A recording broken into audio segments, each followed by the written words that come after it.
Welcome to the Geeks Assembled podcast. Be afraid. Be very afraid. Hello, we are Geeks Assembled and we are back here once again, and the Doctor is back in town and she's got a new group of now what we're calling friends. And this is the first episode of Series 11, which is The Woman Who Fell to Earth. Let's jump straight in. Let's go to Beef Dad actually first. What did Beef Dad make of this outing? I enjoyed it. I have great respect for Jodie Whittaker as an actress, and what I liked about her was the way that she, during the confusion at the beginning,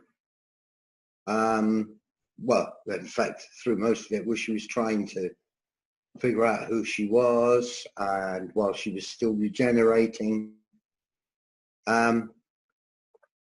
was she managed to get a blend of David Tennant, in fact, of a couple of previous Doctors into it, and she just did it so well. She carried it off so magnificently.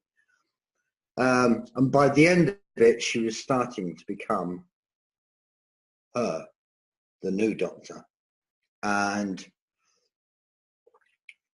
I just enjoyed it. I just thought it was really, really good. And I absolutely love the rearrangement that they have done of the theme. I think they have done a brilliant, brilliant job of that, because it really takes its hat off to the original. And that for me was a real piece of magic. Yeah, no, it's got a blend of the original. Yeah. Yeah. Yeah. It's just excellently done. The new companions are looking pretty good, I would say. You got Ryan and Yasmin. Yasmin's at the moment a police officer, but seems rather appropriate actually, with it, considering that the TARDIS is a police box. Ryan, yeah, pretty good. Can't ride a bike, but I'm not surprised at that. Neither can I. And Bradley Walsh is solid, as always, as in everything he does, whether it be acting or presenting. He is just absolutely solid, and I think it's going to work very well. Sharon Clark playing Grace O'Brien, she was great. She was great, but she sacrificed herself. She sacrificed her life to kill the alien, and that really got to me, because they actually showed the funeral, and the Doctor was there at the funeral. Yeah, it's a really good start for me. To be perfectly honest, I hated the start of the last Doctor. Capaldi. It didn't, that first episode for me didn't really work. But this one, well, I say I hated it. I didn't hate it, but I didn't enjoy it as the first episode as much as I have enjoyed others, and certainly nowhere near as much as I enjoyed this one.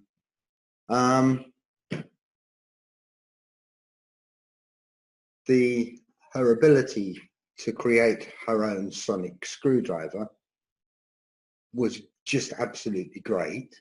They've given her technical abilities that you've never really seen before in the Doctor very much, apart from the Doctor's wife. That's the only time you've ever really seen the Doctor building anything. But yeah, watching her create the Sheffield steel Swiss Army screwdriver was just absolutely brilliant. That was just superb. And then and out of spoons. And then creating the transporter using what's his name? Oh yes, using Tim Shaw's bit of electronics was superb. That was one of the things that I really enjoyed about this. That they were completely original in the creatures. It wasn't dinosaurs. It wasn't Daleks. It wasn't Cybermen. It was something completely original. And I loved the creature with all the tentacles that was collecting information. And then, of course, you had Tim Shaw. Yes. And of course, he's got his teeth. I wonder how he cleans those teeth. It was just extraordinary. It had humour. It had drama. It had tragedy in it. And of course, one of the magic moments for me was her sorting out her costume in the Oxfam shop. That was just absolutely brilliant. That was just really brilliant. Stuff being thrown out of it, and then she finally walks out wearing the gear, and she looked tremendous. Yeah, and of course they've got a brilliant cliffhanger. So everybody who has watched it will want to see what happens tomorrow. And of course, excellent results on viewing figures. Yeah, no, tremendous. That's my openings. Yep, thank you, Beef Dad. No, tremendous overnights for the episode. And actually, I think it's over 10 million now. And I think we'll know the final figures tomorrow. So yeah, it's done really well. I'm really pleased. And I agree. I think having the cliffhanger at the end just makes you want to keep watching, doesn't it? You want to see what happens next. That was such a clever move, because when they said it was going to be 10 individual stories, I thought, no, you need a cliffhanger. You need a connection. I hope there's not going to be any connection, but I hope they do this every week where there's a cliffhanger like this, because it then hooks the viewer. They want to see what happens next. That's how you create good drama. And like Beef Dad says, you've got everything in this episode. You've got humor. You've got sadness. You've got a bit. It's quite scary, especially for children. All the teeth on Tim Shaw. I mean, he must have a horrifying dentistry bill, I tell you. With all those teeth in his face, it must be a nightmare for the poor bloke. Let's go to Kevin, since we haven't seen Kevin in a while on here. Welcome back, Kevin. Hello. What did you make of Doctor Who then? Well, I was glad that they didn't put because I was a little bit worried that they're going to put a lot of politics, from what's happening in the real world into this new Doctor Who series. Like, there's this happening, that happening, Yeah, but you're listening to too many people who have got their own agendas. It was never going to be like that. Yeah, I was glad it didn't. It wasn't like the social justice, like they were saying that it was going to be. But you're just listening to the haters. Don't listen to them. Ignore them. I'm not going to say his name. So yeah, I enjoyed the episode. It was a little bit weird that they started with the companion first, but it was like with Rose, they also started with the companion first. I understand, but I didn't expect that tragic ending of Grace. I was like, maybe she's carrying on the next episode, but and the monsters were like, I couldn't see it live, so I was like 1 hour, later to see it. I was like, yeah. And then, when I was watching it, my cat was, knocking on the door to come inside, And then Tim Shaw was showing his face. Well, let me say, my cat was like, no, I'm not. Was a little bit frightened of him because she was going straight to the food instead of watching the telly when that guy was on. But I like the story. I like that she was confused. The first clip that we were getting was, that she didn't know her name, and they're saying that her first word is like, with her body part is tongue, And I like Jess and Ryan, and it's and yeah, there were 2 villains this time, so that was cool. But overall, I liked it. The humor was funny. And yeah, when she was remembering that she was the doctor, I was like, oh yeah, now we are going to get it. And I was watching with my mom. Yeah, and she liked it too. So yeah, and the cliffhanger was great. I was like, oh, I didn't expect that. But I was like, we're going for individual episodes. I was like, oh no, there's not going to be a story arc or anything in this series. I was like, oh, how are you going to do that? But yeah, I really liked it. Can't wait for tomorrow. So yeah. Yeah, and the reason why we see the companions first is because we relate to the companions. We are the companions. Everyone can relate to. You're a Graham, or you're a Yaz, or you're a Ryan, aren't you? Really, and that's how we connect to the Doctor, and that's how we connect to the show. Like Rusty Davis has always said, Rose was our eyes into the Doctor's universe. The companions are always the main characters, really. The Doctors don't say that word anymore. It's friends, not companions. Yeah. That's racist. Yeah. I like friends because that's what people call each other. You don't call each other companions, do you? Call each other friends or mates. It's a way of connecting. And when the Doctor says, or fam, when the Doctor says, "Come on, friends," she's talking to us. We're her friends. I don't understand why people have collectively lost their minds when the trailer said, "Come on an adventure with me, friends." She's talking to us because we are the Doctor's friends. We're the fans. Of course we're the Doctor's friends. And, I just want to say something. If you've got a petition, or if you've signed a petition wanting to get rid of Jodie, or wanting Jodie to fail, then frankly, you're not a fan at all.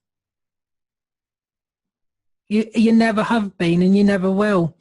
Because the fact of the matter is, no matter who the Doctor is, I didn't like Matt Smith. But at the end of the day, I never wanted him to fail, because that's just mean-spirited, and that's not in the spirit of Doctor Who. And if you don't know what the spirit of Doctor Who is, then I think you've been watching the wrong show the whole time. Let's go to Ethan. I agree completely. I will admit, just quickly, as a lot of you will probably know, I was one of the ones that wasn't too sure what to make of it, because I am old enough that I was so used to a male Doctor. One minute I thought, okay, it could be interesting, because I know they tried it in the 80s for Colin Baker, and then I thought, hang on a minute, it might not work. I'm not big on it, but then I thought, hang on a minute, Ethan, you're a Doctor Who fan. You don't know what's going to come. Just wait, you idiot. Just wait and see what's going to happen. I watched it. I absolutely bloody love her. I bloody love this episode. I was so friggin' happy. I love it. It was great. It was just, I was worried about, like, I thought, oh, are they going to make it PC, like, oh, feminist, or look at the other one? No, it's a wonderful hero who's now a woman form. Can I just say, everybody's only thinking that because they've been told it by a certain group of people I know, who don't like the casting of Jodie. They've managed to manipulate everybody and put this PC mindset into everybody's brains, and it's nonsense. And that's one of the things that got to me. But I thought Ethan, and I actually remember. Okay, can I interrupt for a sec? Oh, go on, just for a second. Then Ethan's got to say his point. Okay, yeah. 1 second. What exactly is wrong with being PC and feminist? It's not a bad thing. No, I just say they use it as a no. Yeah, but I'm just saying they're using it as a. I'm just saying that's what just let me leave that point there. No, but they're using it as a negative way. I'm not saying there's anything wrong. I'm just saying they're using it as a negative. That's what I meant. They were using it in a very negative way. Yeah, exactly. And unfortunately, it got very strong. But anyway, enough of that. Alan did say to me, why don't you just ignore that, Ethan? Because he did say once, why don't you just ignore what the false fans say? Watched it. I would actually say this is the best regeneration episode by far, because it has no connection. It doesn't give past references whatsoever, apart from a couple jokes about Peter Capaldi, about half an hour ago, I was a white-haired Scotsman, and the bit where she jumps and grabs onto the crane and says, I'm sure these legs were longer. But it was so fresh. It was great, and it was so well written. We're not having the moon like, oh, the moon's an egg, and it hatches, and then magically there's a full moon appear. Like, what? It's none of the fantasy stuff. It is so much grittier, grounded, and darker, and I bloody love it. And the music. Yeah, it was like, damn, that's Tim Shaw looked scary. I was like, is this kids time or young adult? I know. I noticed it was more mature, and it's written maturely that anybody can get in, anybody can watch it. And I've had people, I was talking to some people I know about it. I said, you gotta try and watch it, and they've never watched the Doctor Who episode. And there's a few of them who have actually watched it and said, holy crap, this is brilliant. And it just nails it to perfect point. And the villains were great in it, nice and original. No Daleks, thank God, because they're just overused now. And Tim Shaw, or Simshar, as he prefers it pronounced, was brilliant. He was original. He was scary and creepy. And when he took his mask off and showed the teeth impaled to his face, I was like, Christ, is this for kids anymore? This is quite creepy. This will send them behind the sofas. But I want that. You need scary villains again. And it was real. It felt real. And, the coil, the tentacle thing that's gathering information, that was really cool. And from her first appearance, Jodie Whittaker, when she fell in the train, and you hear that new rendition of the Doctor Who theme, she nailed it. And I love how she starts off as a bit of Peter Capaldi. There was even a bit of Colin Baker. There was a bit of David Tennant, but she made it her own. And the friends were great. I'm not saying companions because Friends is great. And I loved how it did show them first, because it gets you to, you start off not quite knowing them, but by the end you know them and you care for them. And Bradley Walsh was great. Brian was great. Yaz was brilliant. And there was a balance. There was a balance that kind of reminded me of John Pertwee. And it was just so brilliant.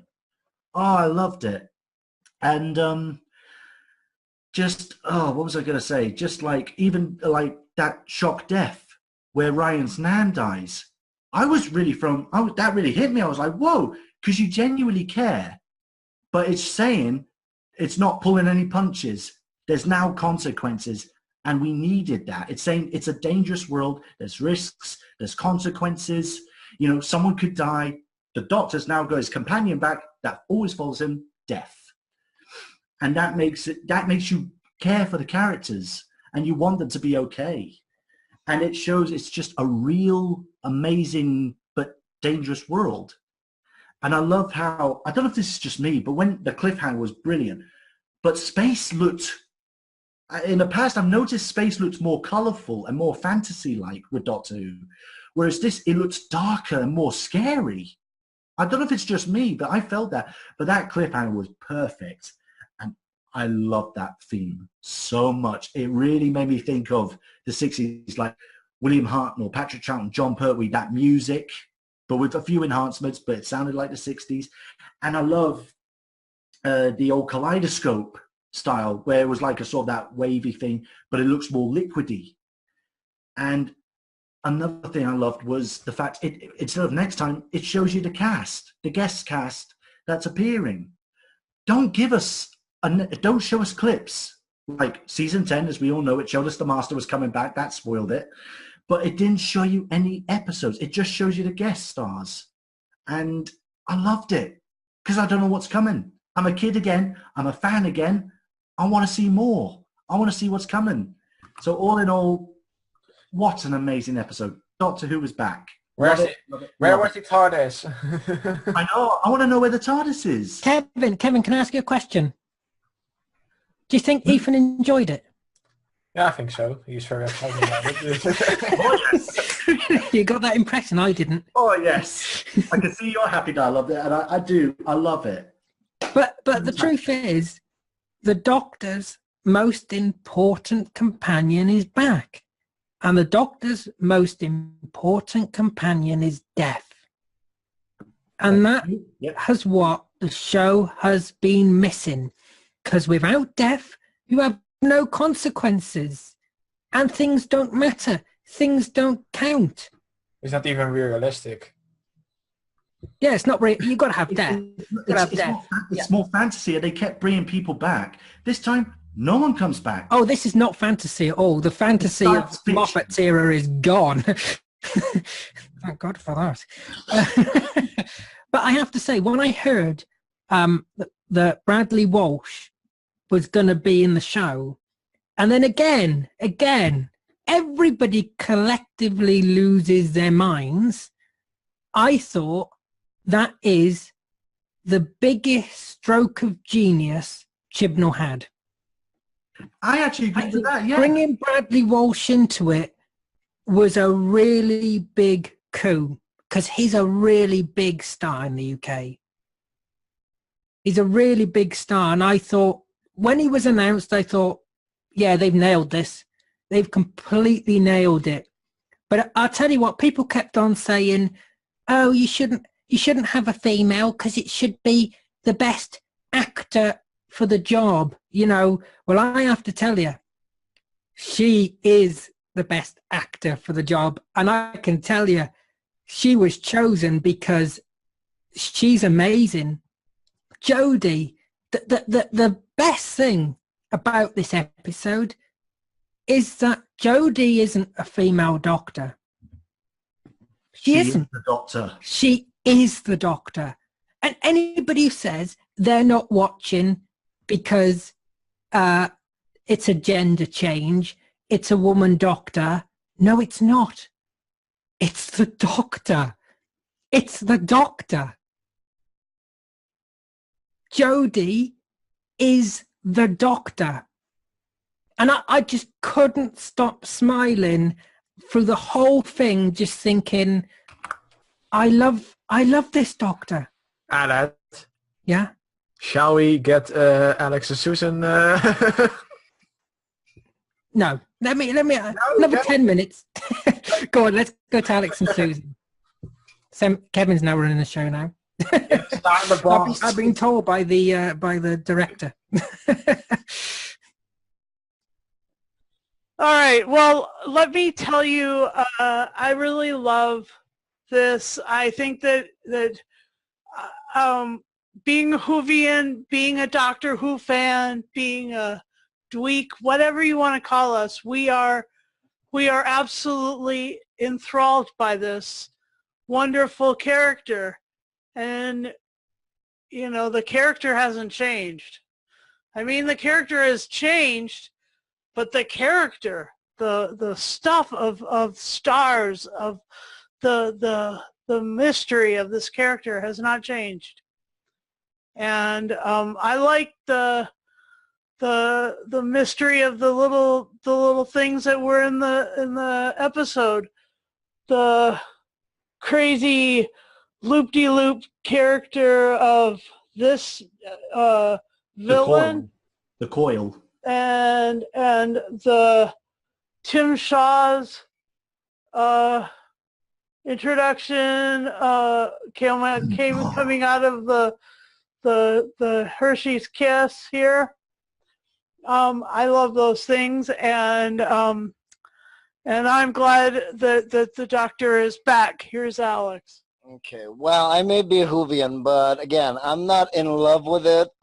Again, science fiction is about I think people have gotten a little too projecting what they want, first of all. It's not a spy show. It's not a detective show. It's a sci-fi show. Now, can it change it up? Can it add many different elements? Sure. In science fiction, if you actually read, and if you actually like more than 4 shows, you realize that there has to be a contrast, and there has to be consequences, and there has to be differences. Otherwise, you're either doing the exact same show 1,000 times, or, which is the problem with the Daleks and the Cybermen, you bring them back too many times, and there's no variety. As far as whether she's the best actress, yeah, she may not be the best actress, but give her a chance. There's been no Doctor Who that was really well known. Yeah. None. So just because it's not a guy anymore. Christopher Eccleston was well known. Okay, Christopher Eccleston was well known. Maybe David Tennant, maybe. Wait there, Peter Capaldi was well known. No. But what I'm saying is, number 1, science fiction. Number 2, contrast. Number 3, the reason why Doctor Who works is not only the contrast and the ability to blend so many elements into the story, and that was the problem. That was the issue and the problem with Moffat, is that he constantly wrote it as a fairy tale and the reset button. That's not what science fiction is. You can do that once in a while, but it got to be too much. And I think the other issue is they actually had a good idea when they had really good writers and they had really good producers, and they didn't go on for 10, 20 years, okay? Because there's no contrast after that. And again, it's science fiction, so you can change things up. And that's the whole point of the show. It's called regeneration. So if you had Tom Baker there for 10, 12 years, the show would have died because it would have gone, there's no variety in it anymore. Okay? That was the point of the show, was that it changed. So even though it has the theme song, they change the theme song. They do that with every Doctor. You know? So you have to have variety. Now, in terms of whether it's the best, we'll see. I think it was a better than average story. They had to change it up. They do that every time that there's a Doctor. They change it from the previous actor. They change the style. They change the manner of talking. They change the costume. They change personality. This is not new, okay? And they've done it. They do it with almost every any science fiction show that is good. The characters are supposed to be different, and they're supposed to be contrast in the character and contrast in the story. Now, I'm almost done. If there's any politics, that's science fiction as well. So again, you have to have a contrast, and the science fiction is supposed to have contrast, challenge, variety. It's not supposed to be the same story again and again and again and again. And that's the problem with bringing back all the villains, is that you bring unless you really write it well, you're doing basically the same story. And I think that, but almost every fandom has complained, oh, this is different than this. It's supposed to be. That's the point. Totally. Oh, is he finished? Oh, all right. Let's go to favorite moments. Let's go to Beef Dad.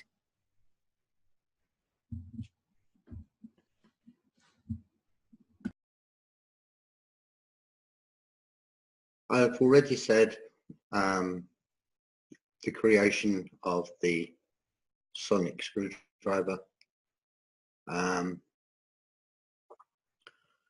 the thing that I do like about this is she was hanging from that crane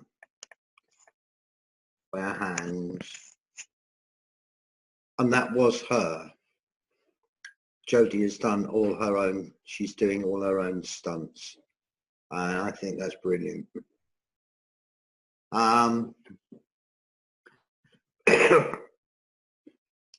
Yeah, I quite enjoyed the bit where they faced down Tim Shaw. I thought that was great when they faced him down there, and he went, and she went chasing after, and the two young ones, Ryan and Yasmin, went chasing after, and then eventually Bradley Walsh went on the chase, which I thought was rather magic. And yeah, I really enjoyed that. I loved the business with the cranes. I thought that was so well done, so cleverly done.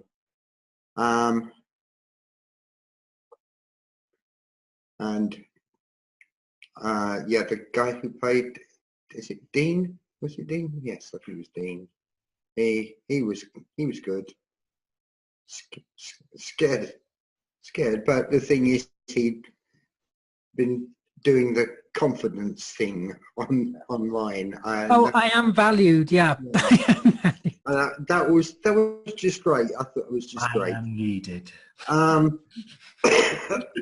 of course, Grace, when she kills the Grace kills the thing with all the tentacles. That was just amazing. That was amazing. It was brilliantly done. It was well worked out. Very clever, and of course, a tragic end.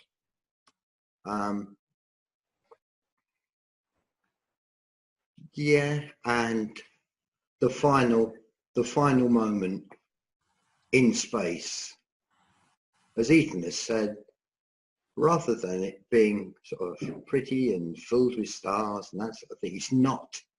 It's dark, it's creepy, it's scary. And this is one of the things that they brought. They brought back the scariness that you used to get in the original Doctor Who, which was amazing. And I will say one thing. Alex, you talk about the people who played Doctor Who not being well known. Well, they might not have been well known in America, but then it wasn't made for America at the time. But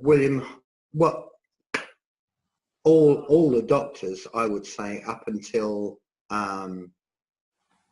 Matt Smith, were well known. They were well-known actors in the UK, and a lot of them have done absolutely brilliant, award-winning stuff. So yeah, that last moment is still hanging in my mind, and it will do until tomorrow's episode. It's just hanging there. It's sort of filling me up, and I'm thinking to myself, how the hell are they going to get out of this? It's excellent, so cleverly done. And as well, what they've done is they brought back realism. If you went to space now, it's not going to be warm and cozy, is it? No, they've given you back they've given us back the fear that you used to get in some of the Doctor Who things, which is why people used to hide behind the settee. It felt like classic Who, like 60s Who. It felt black and white, even though it's in colour. And today it felt like a black and white episode of Doctor Who, which I really appreciated. I love that. There were moments of that, yeah, definitely. Yeah. So you can tell what era is Chibnall's favourite, I think. I think he really looks up to the William Hartnell years, because that's why he's brought it back to having a 4 TARDIS team. Oh, well, you know the that what was that thing? That purple thing with it was like a ship or Yeah, the ship, the thing that Susan had identical. yeah. Yeah. It really reminded me of the spearhead from space when that farmer was found in that big, purple ball in the grass. I was like, oh yeah, you know. Yeah. That was like, What are your favourite moments then? when she's dropping in the train, like literally. And then the Doctor Who theme was starting on. I was like, all right, nice addition. Not that fairy tale, you know. Like we're going to push the reset button 100 times per season. Yeah, and I like the part when you know, she's on that big cradle, you know, like The crane. the crane, you Crane, know, and crane. My English is not on that point, but yeah, I like when she just jump. You know, it's a great big jump. Yeah, Everyone jump that. like, you know, just jump and Yeah. you know, he's big. Just jump. I'll catch you. I thought these legs were a little bit longer. You know, but you know, that Tim Shaw's asking, "Who are you?" And then, you know, she's saying, "I'm glad you asked again." So yeah, it was like a mini speech. You know, like, we can change. We don't have to. You don't have to leave the show, basically. Yeah, still the same old Doctor. Yeah. You know, that's a speech any Doctor would have made. I'm looking forward to the title sequence tomorrow. Yeah, no, we still haven't seen them, have we? Yeah, that's going to be interesting. I think they're very John Pertwee-esque. It wasn't ready. If they even have one. No, there is one. No, there is one. There is one. It's been confirmed in the spoilers. Well, not spoilers, but the spoiler-free reviews. So yeah, there is one. I was going to say something that Kevin mentioned, but now I can't remember what it was now. I've completely forgotten what it was. So we'll go to Ethan, and then I'll probably remember what it was. Hey? The spearhead purple thing from space. Or... No, it was something you mentioned a moment ago, and I can't remember what it was now. That's an age for you. You got it to look forward to, Kevin. Let's go to Ethan, because Ethan knows all about it. Well, the train bit, the whole train scene, like, just the entire train scene, I loved. I thought that was just such a perfect introduction for not just fans of Doctor Who, but for anybody who's new to it. You don't need to start anywhere else. You could start here, you know. And I've told Aled, my girlfriend, she used to watch the old Doctor Who's, like years ago, classic Doctor Who's, and the only knew who she watched was David Tennant, but she hasn't watched it since. She watched it. She absolutely bloody loved it. She was really hooked onto it. As soon as that happened, she's like, I want to know more. I want to know more. What's going on? And I love that, because that's what it's meant to do. That's what Doctor Who is meant to do. I love the humor in this. I love the humor because it's brilliant Doctor Who humor, especially when, like, I'm Tim Shaw. I thought I couldn't stop laughing. And I haven't laughed like that for Doctor Who humor for a long time. And I just really thought that was funny. Very well written. I loved when she describes about her regeneration. So no one mentioned that. When she says, my body's been changing, it's like you feel like dying, but then you're reborn. And like, I've got these emotions. I loved the whole thing she was saying about her regeneration. And then she's like, I'll be all right eventually. Anyway, I froze the gears away. Once he presses the sonic, and he goes, yeah. You'll be all right. I love her humor. She's just so brilliant. And the bit where she's in Ryan's house and they get those devices that melt their DNA. Again, it's the science fiction of this was a favorite part of mine. There's no fantasy It's not meant to be fantasy. It's science fiction, and it makes sense, and it's real. But when she gets that phone to her neck and flies backwards, and she goes, that nap did me the world of good. Comfy sofa. Ethan, can I interrupt, because I just remembered what I was going to say. Go on then. What I was going to say was, people are moaning that Tim Shaw doesn't recognize the Doctor. Oh, every alien should recognize the Doctor. I don't believe that. Exactly. Because it makes the Doctor Who universe feel tiny. Yeah. I don't think the Doctor should know the aliens all the time. No. I don't think they should know each other. It's exciting when the Doctor doesn't know the species, or the species doesn't know the Doctor. It makes the world feel bigger. Moffat did that all the time, where everybody knew who the Doctor was. It got to a point where it was ridiculous. Yeah. Carry on, Ethan. Yeah. No, again, funny enough, that's one of my favorite parts, where he said, "Who are you?" They didn't know it. The universe feels bigger now. There's more than Daleks and Cybermen and the Master. You know, there's more stuff. I want to see it. I want to bloody see it. And I'm so happy and excited. And it just does. It's how it's meant to be. There's a bigger universe out there. Anyway. Yeah, and again, I'm not bad-mouthing the actors. I'm not saying that. I was saying about the Facebook, the projecting, the worried about the gender, the criticism. Yeah, anything can be criticized also, but it has to be constructive criticism as well. And the other thing, too, is, yeah, Moffat did a good job, mostly. But some things he did I didn't agree with, just like John Nathan Turner. That doesn't mean that I wanted the show to die. That doesn't mean that it was perfect. It's a quirky show. I've watched a lot of British television, so I knew who the actors were. I was just talking about how either overly simplistic Facebook is, or that they want it back in the 60s and 70s. You know, you can bring back elements of that, but it's not the 60s or 70s anymore. Mm-hmm. But yeah, one other favorite bits that I love. Again, I mentioned the screwdriver bit. Oh, I love the bit where Ryan says how he pressed that button, and he looked at him like, "Oh, Ryan, well, you'd have all done the same. I wouldn't." And Jodie goes, "I would have." Yeah, but actually, what was more interesting about that scene, I thought, was Graham was pretty harsh. Graham was said, "Oh, you're going to blame it on your dyspraxia again," or something like that, didn't he? Yeah, he was pretty harsh. Pretty harsh, and like, yeah. But he said you're going to blame it on your dyspraxia, because he's got dyspraxia, isn't he? He said you're going to blame it on that again. That's why he can't coordination disability.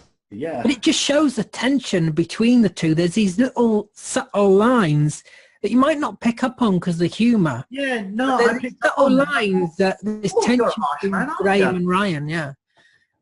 But that makes it more real, and there's more character to it. And it makes you interested. But again, the showdown between... no, I've got to mention this because I cheered at this, and I'm sure Alec did. When every time she was going like facing off Tim Shaw, and she went, I forgot. I was actually getting to the point. I'm like, come on, say it, please say it. And when she's on the crane, and Tim Shaw finally says, "Who are you?" and she goes, "Well, I'm glad you asked.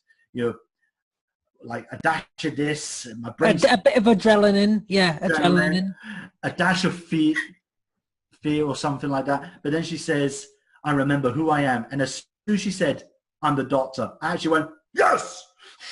Can I just say, Ethan, you're wrong that I was cheering. I was absolutely jumping around the room for the whole thing. Well, I'm being honestly serious. I was in Cardiff at the time, in a travel lodge on the bay, and by God, I was cheering and clapping and screaming and crying and every emotion during the whole episode. And at the end of the episode, I just ran down to get some dinner, because what time did it finish? About 8 o'clock, something like that, 7:45. And I just shouted to my partner who was sat down. He'd ordered the food already. I just said, "Doctor Who is back!" And the room was full of people. Brilliant. Because I just felt like just shouting it out that Doctor Who was actually back. And this is not fairy tale Doctor Who. This is not Poundland Narnia. This is my Doctor Who. This is about characters, which Doctor Who has always been about. Look back at 1963. It was about Ian and Barbara. Yep. Following Susan to the TARDIS. Mm-hmm. You know, this mysterious girl. You know, the unearthly child. That's what it was about. It's about characters. And that's what Chibnall writes, is characters. Yeah, got it. That's what Russell T. Davies wrote, characters. Yeah. The Doctor Who showrunner should always write characters. Exactly. And Moffat never did that. Moffat never wrote characters. He just wrote scenes and memes and GIFs. And he just wrote stereotypes. River Song, just a flirt. Well, what? That's not a character. Flirt is not a character. Oh, no. Look what he did with William Hartnell. Just a sexist, just a stereotype. He's not a character in that. He's got... Bradley Walsh is amazing. Oh, yeah. But that's not a character. That's just a stereotype. You know, Chibnall writes characters. Moffat never wrote a single one. No. And it was just so perfect. And that's, again, with the character, you care for them. And that's why when Ryan's nan died, I felt bad for her. But all cards are off now. I mean, who else is going to die? Do you know, I wouldn't be surprised. Yeah. Who's going to die next? I wouldn't be surprised. And telling this now, I wouldn't be surprised because people are saying that Yasmin's kind of in the background. I don't think we're going to have a 4 TARDIS team. I think... At the end of the season. And I think probably during mid-season, Bradley Walsh's character is going to die. Oh, I think he's just going to pull the rug under you. I think Chibnall's going to pull the rug because he can do. He's proven he's not afraid to kill characters off. Wouldn't be surprised if he killed Bradley's character off. What do they want to do? Do they want to have a kids have a trauma or something? Well, this is Chibnall now. This isn't Moffat. This isn't Fairy Tale Who. Could pull that rug. It's real consequences. Yeah. And like that's why I was affected at the end. You know, I thought, this character who I actually liked, you got to know her quite a good bit. She dies. So now you do think, who's next? Is it going to be one of the companions? Are we actually going, like Aled said, Bradley Walsh could be next. Who's next? You know, there's consequences. It's a real life or death situation. Basically, what Chibnall is saying, I don't care who anybody dies. This isn't fairy tale bullshit. Yeah. If they're dead, they're dead. We never know with Doctor Who. I would like to, that Jasmine would stay because, well, it's nice to look at. But I think those are my favorite moments. I gotta go, but so. I did say the ending I loved. I've already said that. And when the credits played, it showed we heard the intro, we finally hear it. But in the background, while the credits roll, it did remind me of the 60s, but updated. That portal, like in the old days, it was like almost like a kaleidoscope sort of thing. But this looked like a time portal, like watery or something. And the shapes it was making, I did instantly think of the 60s show. And I thought, yes, I love it. And I just loved the whole thing. And I'm so excited for tomorrow. So bring on Jodie Whittaker. She's the Doctor. Well, I'm so sorry you didn't like it, Ethan. Let's move over to Alex and Susan, which we're still on favourite moments, remember? Just to remind you. You have to cut this. There's a lot of excitement about this, though, so that's good. Sure, I agree. Emotion, that's what we want, emotion. Okay, I just wanted to say my favorite moment, I guess, was when they were facing off on the crane, because, I mean, the guy that they were trying to save, he was afraid of heights. He was just there doing a job, And when he was on the train, he was just there getting to work. You know, he was just a work-a-day Sheffield Steel kind of guy, and here's his doom standing right in front of him.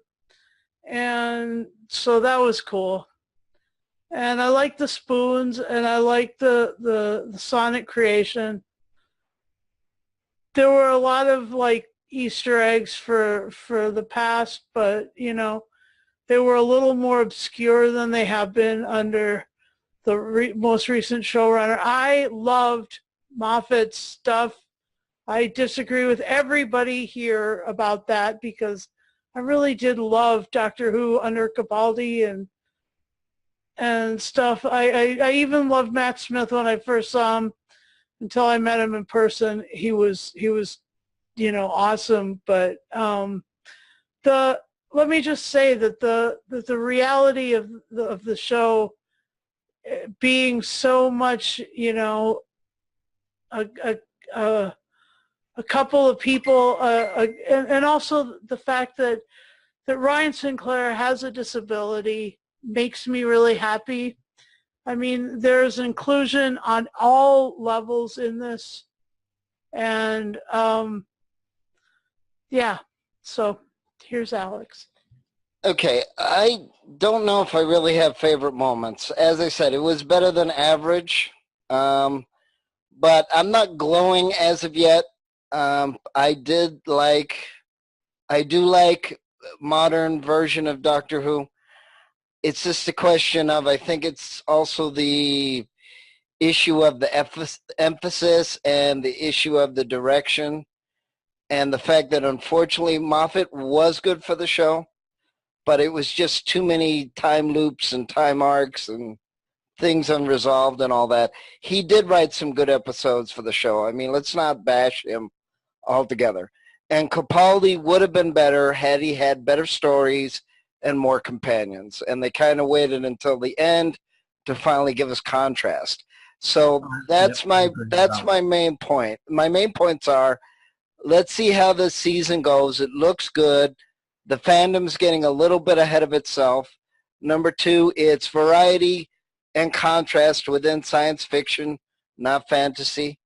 You can have a fantasy story, but let's not.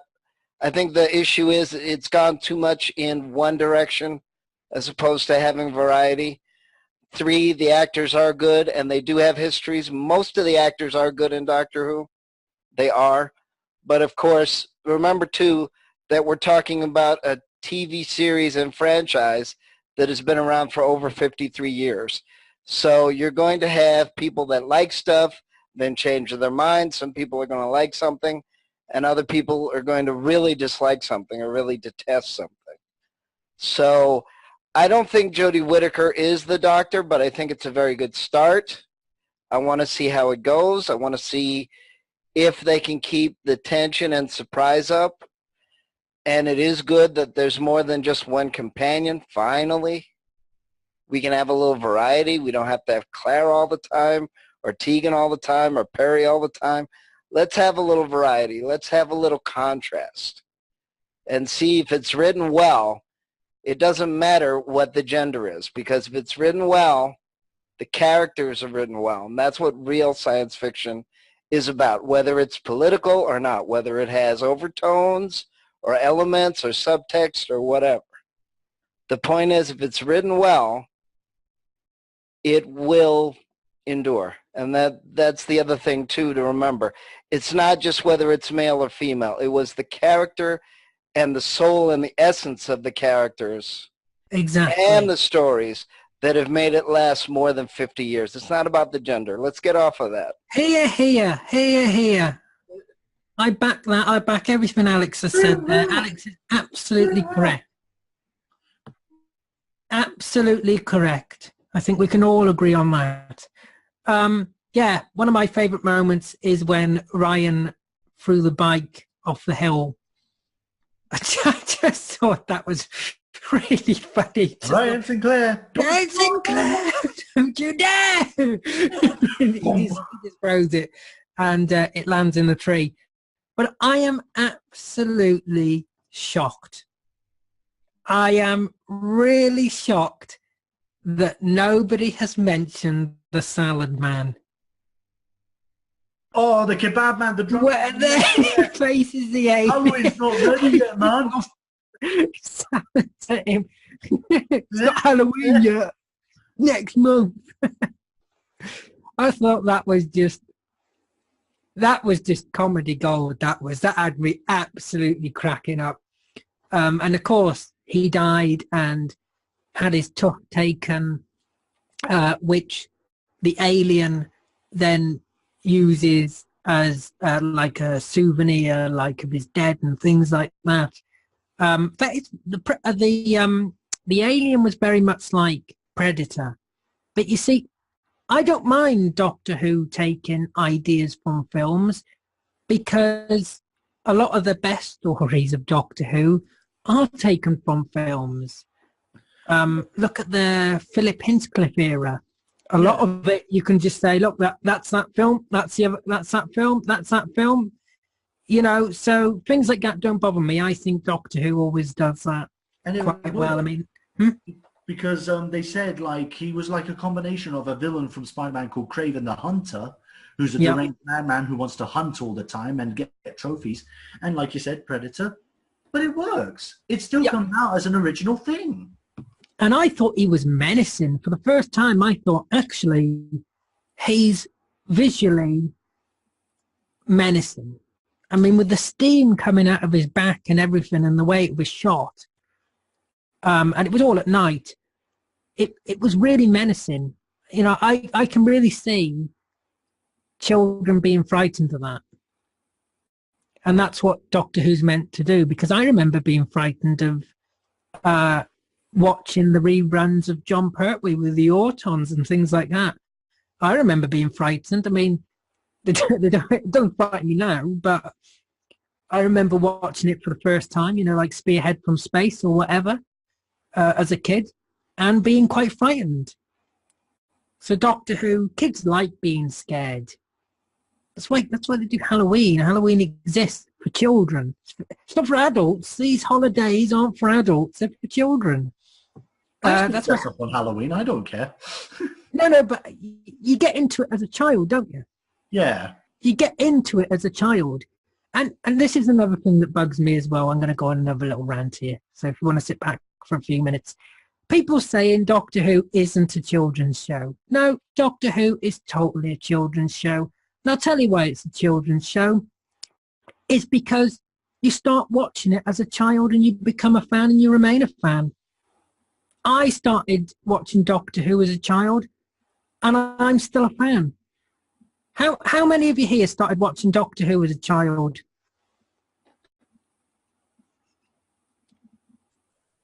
I was 15 when the first episode aired.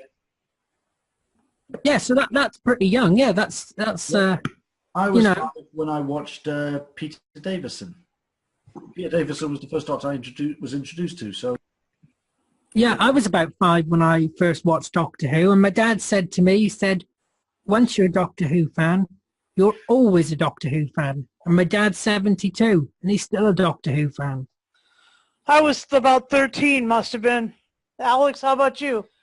Okay, well, again, I started watching it at 4. I know nobody believes me, but it's true. However, I left it for a little while, but I started watching it again, and it was the writing and the variety from Peter Davidson's Doctor that also made me a fan again. And then I was such a fan that I was even trying to watch it at midnight when they showed it in Boston with the 6th Doctor and the 3rd Doctor. So you're not always a fan, but it's because, again, it's a quirky show, but it has a great heart, it has great writing, it has variety.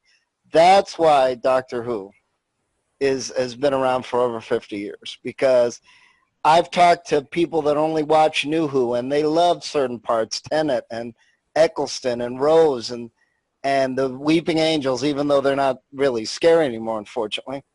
But, you know, again, I've tried to show many different people different stories of the show. And some things, all of them can agree on. When they get a good villain or when they take the ordinary things and make it scary, or when they give a good companion, it was called back in the day, or friend, or maybe, when they had like Sarah Jane. I've met so many Sarah Jane fans. That's why she got her own show. I'm a Sarah Jane fan. Yeah, so I mean, it's many different elements. So that's where Bradley Walsh got his first introduction to the Doctor Who universes in Sarah Jane Adventures. Yeah, and Bradley Walsh is actually, he watched Doctor Who as a child. But he played a baddie in Sarah Jane Adventures. Oh, he played the, what's his face now, the Pied Piper. Yeah, so he was, Yes. so that's really what connected him to the universe ahead of time. Yeah, I mean, and he's a Doctor Who fan, as I say as well. Yeah, but anyway.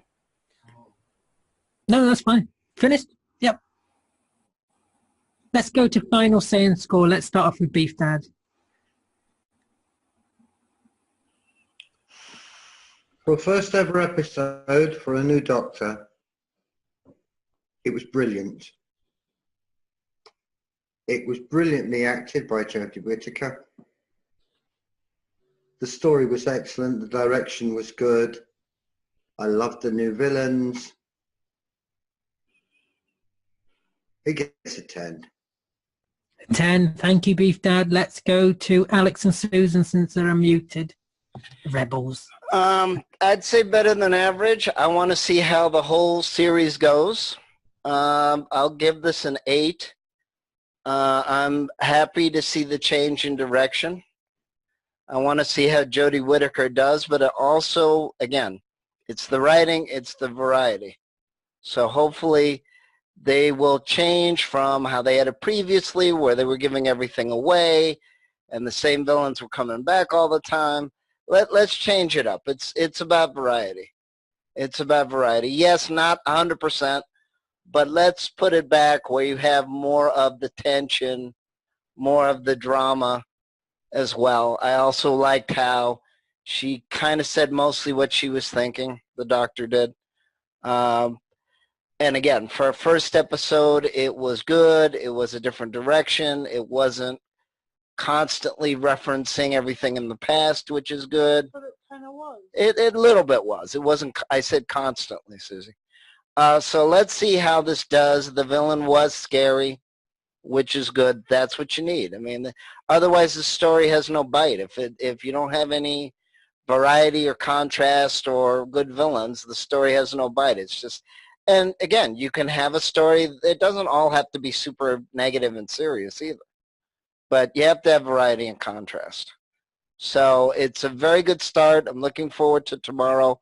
Hopefully they will keep the series very tight, not revealing everything, not letting everything get revealed, so that there is a reason to watch it because you're excited and you want to know what happened, not to reveal everything just so that you can constantly talk about it, because that's boring too. You can do a little bit of that, but let's watch the show and see how the writing is and the variety and the contrast and the characters, and then see at the end when is this ending, in January or February, before they go to the Christmas special? What is it, 9 episodes this year, 10 episodes? 10 episodes this year, and there's a Christmas special. It will end in December. Okay. This run ends in December. Right. So even though we're reviewing it, we're giving you a little bit of hint as to what it is. Why don't everybody who's watching it comment and possibly have their own That's not going to happen. Right. There's no one watching this. I'm very funny. You're deluded. Oh, hey, easy. Go ahead, Susan. Okay, I'm excited. I love that they had an EVA at the end. Let's just hold our breath until next week. That's kind of the cool thing about this episode. And they're I'll give it a 9.5. I'm excited, and I am glad for Doctor Who to be back on the screen it took bloody long enough. You know, it was, and about, you know, the leaks and stuff, the reason that happened was because Moffat was on the fan forums all the way through the 1960s, 70s, and 80s. I mean, he was in there anyway. So that's why there was so many leaks. But anyway, there won't be any more, I don't think. Let's go to Kevin. Well, he's finished playing with his eyebrows. I don't quite know what you're doing there, Kevin, but these are attack eyebrows. No, I like this episode, so I'm going to keep it short. I'm going to give it an 8 out of 10 for now. Yeah, no, that's fair enough. Yeah, let's go to, well, it's only Ethan left. I'll have to go to Ethan. Sorry, folks. Well, usually a first Doctor's episode's like not really good. You do have to, it's not the best bit, and you see how it goes there on. But for a regeneration episode, the way this is, how fresh it is, I'm actually going to give it a solid 10. I'm actually going to give it a solid 10 for this one because I'm just so impressed by it. I did love Peter Capaldi, and he is one of my favorite Doctors, but this one really sold it for me. I love how different it is, how fresh it is, how new it is. So solid 10 out of 10. Yeah, no, I totally agree. I mean, it feels totally new again, and it feels totally exciting. And it's like, I know nothing about this series, and I like that.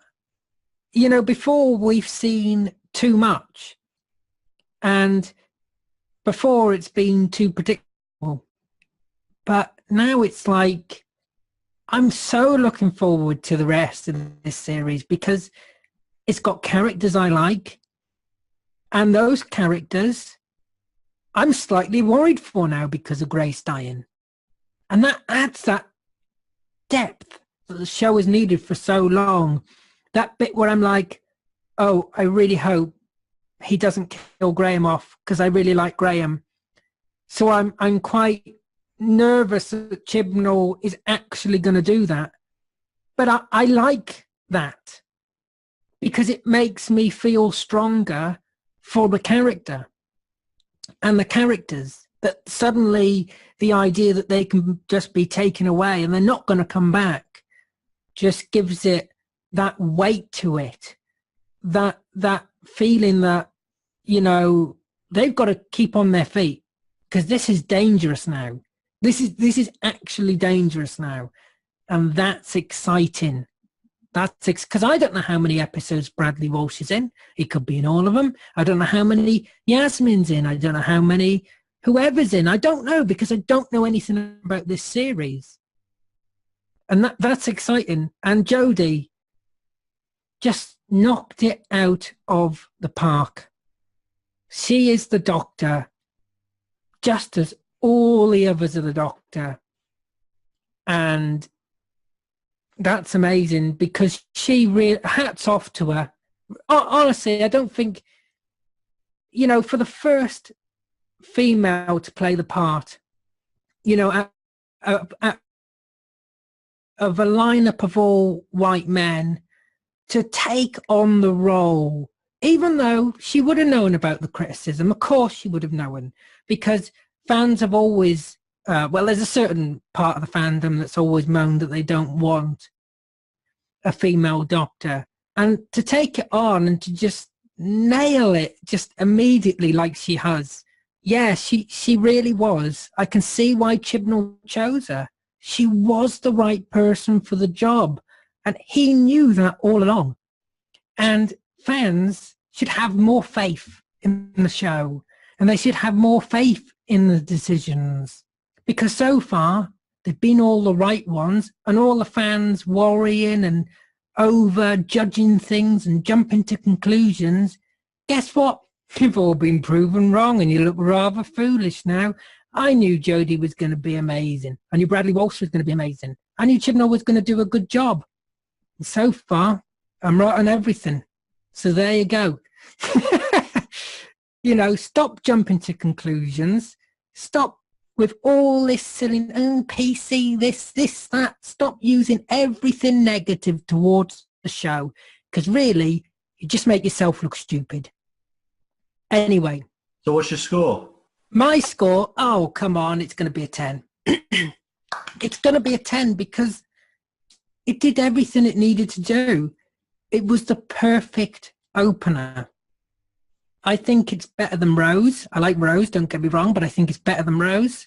I've never liked the 11th hour. I've never liked the 11th hour.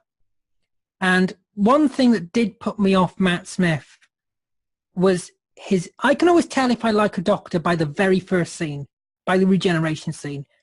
Matt Smith's regeneration scene is god-awful. It's god-awful acting. It's god-awful. Woo! It's everything about that scene is absolutely horrendous when you've just had the great David Tennant, absolutely brilliant, and you go to Matt Smith, and he's just awful from beginning. That's my honest opinion. Capaldi, Deep Breath, I liked it. I did like Deep Breath, but there were problems with it. But this is back to the basics. Guess what? This is back to Doctor Who. And that's what I want. So it's got to get a 10. Because I like Doctor Who, and I want Doctor Who, and this is Doctor Who. If people want Poundland Narnia, they can go and watch Moffat's series. I got no problem with that. You know, Moffat, don't get me wrong, Moffat did some great stories. The Moffat era gave us some great moments. But overall, for me, the tone, the feel, the fantasy elements, I'm with Alex. I don't like the fantasy elements in Doctor Who, you know, especially when they're too much. I don't mind a little bit, you know, here and there, just for fun. But when it starts really impacting on the stories and on the way the season's panning out, like suddenly magic trees pop up and the moon's a dragon egg and the dragon hatches and then lays another egg. And I'm just thinking, what am I watching? I just sit there and I think, is this still the same show? And then I think, actually, no, in a way it's not. That's why I don't like it as much. Because they would have never happened in the William Hartnell days. You would have never had magic trees. You'd have never had giant moon egg dragons. I mean, you even had the Christmas special with a flying shark. I mean, what was it, Doctor Who or Sharknado? I mean, come on. Let's get back to Doctor Who. We're finally back. I know Alex likes Sharknado. We're finally back to Doctor Who. So we should, as Whovians, all be very, very happy and grateful for that. You know, like I say, Moffat did some good episodes. And overall, I think he kept the show going. He kept the show alive. And I thank him for that. And the people that enjoyed it, it's fine. You can enjoy whatever you want. Just wasn't overall for me. So, yeah, that's it. We are definitely going to leave you here now because I think I've gone on a long enough rant as it is. Unless you want me to go on longer. I can go longer. No, okay. Beef Dad says no. We've got to cut it there. And I've got more of your hair, Susan. It's coming out everywhere. I don't know what's happening. I think it's coming through the microphone. Keep a step away from the microphone, Susan. I could make a wig out of it soon. Yes, tell us below what you thought of The Woman Who Fell to Earth. Hit that subscribe button. Look after yourself. Take care. And we will see you next time.